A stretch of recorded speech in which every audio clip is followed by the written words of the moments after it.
এক গরিব লোক, নাম তার ইউনুস। ছোট্ট একটা ঘর, ভাঙা চাল, ঘরে খাবার নেই 3 দিন। রাতে সবাই ঘুমিয়ে পড়েছে, কিন্তু ইউনুস ঘুমাতে পারে না।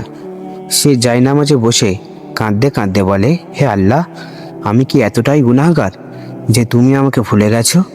তার চোখে পানি জায়নামাজ ভিজিয়ে দেয়। পরদিন ফজরের আজান হয়, ইউনুস মসজিদে যায়, কিন্তু মনটা ভীষণ ভারী। নামাজ শেষে সে মসজিদের কোণে বসে পড়ে। হঠাৎ এক অচেনা মানুষ এসে বলে, ভাই, এটা নাও, আল্লাহ তোমার জন্য পাঠিয়েছেন। হাতের দিকে তাকিয়ে দেখে খাবার, চাল আর কিছু টাকা। ইউনুস কাঁপা কাঁপা গলায় বলে, আপনি আমাকে চেনেন? লোকটা মুচকি হেসে বলে, না, কিন্তু আল্লাহ চেনেন।